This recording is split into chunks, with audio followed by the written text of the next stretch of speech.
E se eu te dissesse que uma das invenções que mudou o mundo nasceu aqui no Brasil? E mesmo assim, quase ninguém fala sobre isso. Pois é, enquanto muita gente acredita que o Brasil só consome tecnologia criada lá fora, a verdade é bem diferente. O nosso país já foi responsável por ideias que revolucionaram áreas inteiras, da aviação até a medicina, muito antes de vários países considerados potências tecnológicas. E hoje você vai descobrir algumas dessas invenções brasileiras que ganharam reconhecimento mundial, mas quase nunca apareceram nas conversas do dia a dia. Agora eu preciso te pedir uma coisa, fica comigo até o final desse vídeo, porque a última invenção que eu vou te mostrar não só foi revolucionária, como também já salvou milhões de vidas ao redor do mundo. E eu tenho certeza que depois desse vídeo você nunca mais vai ver o Brasil da mesma forma. Lá atrás, em uma época em que ninguém praticamente falava sobre sustentabilidade ou carros elétricos, um brasileiro já estava pensando no futuro. O nome dele era João Gugel, engenheiro visionário. Ele não queria apenas criar carros, ele queria provar que o Brasil era capaz de ter uma indústria automotiva forte, independente e sem depender de tecnologia estrangeira. E foi aí que surgiu uma das ideias mais à frente do seu tempo, o carro elétrico brasileiro. Sim, enquanto o mundo ainda estava completamente dependendo da gasolina, Gugel já estava desenvolvendo veículos movidos à energia elétrica, um conceito que hoje é tendência global, mas que naquela época parecia coisa de outro planeta. A tecnologia era simples, funcional e principalmente pensada para a realidade brasileira. Ele buscava acessibilidade automotiva e independência elétrica, algo que hoje grandes potências ainda estão tentando aperfeiçoar. Mas sabe o que é mais impressionante nisso? Ele fez isso praticamente sozinho, sem apoio do governo, sem grandes investimentos, sem incentivo da indústria, e é exatamente aqui o começo do drama dessa história. Mesmo com toda a invenção, o projeto não foi para frente como devia. Faltou apoio, faltou visão do mercado, faltou incentivo para algo que poderia ter colocado o Brasil na liderança mundial dos carros elétricos. Enquanto a ideia dele era ignorada por aqui, anos atrás, empresas estrangeiras começaram a investir pensando exatamente no mesmo conceito. Hoje, carros elétricos são o futuro. Grandes marcas estão apostando bilhões nessa tecnologia. E o Brasil? Poderia ter sido pioneiro, poderia ter liderado a revolução, mas deixou passar. Agora deixa eu te falar uma coisa muito importante. Eu já contei essa história com detalhes aqui no canal, desde o começo da trajetória de Gugel até o fim da sua empresa. Se você quiser entender tudo com mais profundidade, é só clicar no primeiro link da descrição ou no card que está aparecendo aqui em cima e ir direto para esse vídeo. Vale muito a pena assistir, porque essa não é só uma história de carro, é uma história de oportunidade que o Brasil deixou escapar. Agora pensa comigo, enquanto o Brasil deixava escapar a grande chance de liderar o futuro dos carros elétricos, décadas antes a gente já tinha colocado o mundo inteiro em outro nível, literalmente. Porque se hoje você entra no avião e cruza continentes em poucas horas, tudo isso começou com um brasileiro. O nome dele, Santos Dumont. Mas calma, essa história aqui vai além do que te contaram na escola. Em 1906, em Paris, diante de milhões de espectadores, Santos Dumont fez algo que ninguém tinha feito de forma pública e comprovada até então. Ele decolou, voou e pousou em uma máquina mais pesada que o ar, sem ajuda externa. Era o famoso 14 bis. Muita gente lá fora atribuiu a invenção do avião aos irmãos Wright. Já o voo do 14 bis foi diferente. Ele aconteceu em público, foi filmado, registrado, avaliado por especialistas e o mais importante, decolou pelos próprios meios. Isso mudou tudo. Não era mais tentativa, era realidade. Agora deixa eu te trazer uma das curiosidades que pouca gente sabe.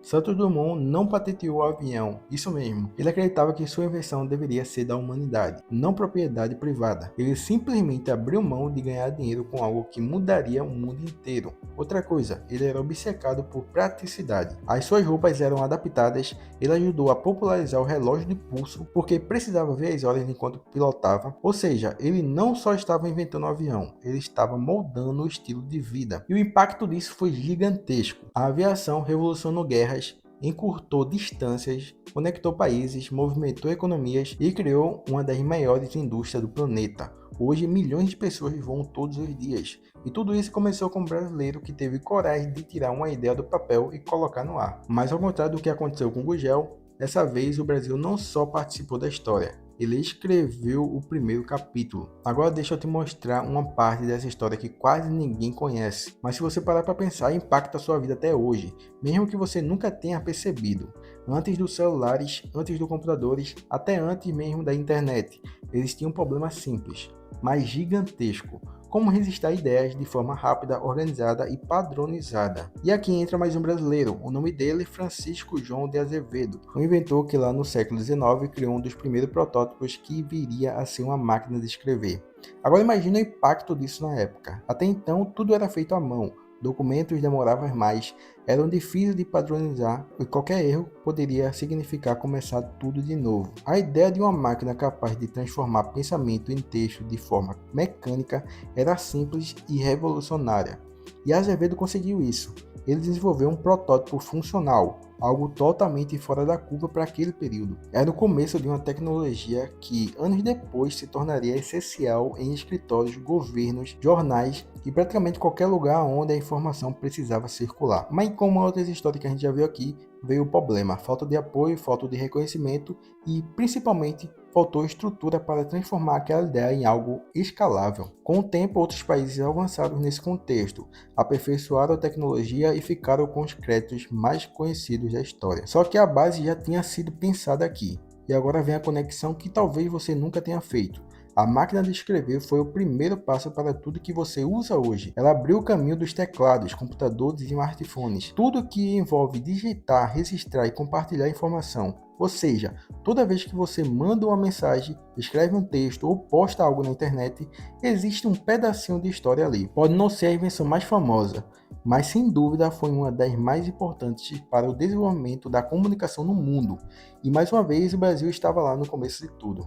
Agora eu preciso te mostrar uma invenção brasileira que não só mudou a história, mas literalmente separou a vida da morte para milhões de pessoas. Imagine a seguinte situação: interior, mata fechada, acesso quase zero à medicina. Uma simples picada de cobra poderia ser sentença definitiva. Era assim que o mundo funcionava. Até que um brasileiro decidiu enfrentar esse problema de vez. O nome dele? Vital Brasil. O que ele fez foi completamente revolucionário para a época. Enquanto muitos cientistas ainda tratavam venenos de forma genérica, Vital Brasil percebeu um detalhe crucial que ninguém tinha explorado de verdade. Cada tipo de cobra tem um veneno diferente. Parece óbvio hoje, mas naquela época isso mudou tudo. Foi a partir dessa percepção que ele começou a desenvolver soros específicos para cada tipo de veneno, os famosos soros antiofídicos. Agora pensa no nível disso. Não era só um tratamento, era um método científico novo, preciso e direcionado. Ele basicamente transformou algo que era imprevisível em algo tratável. E mais,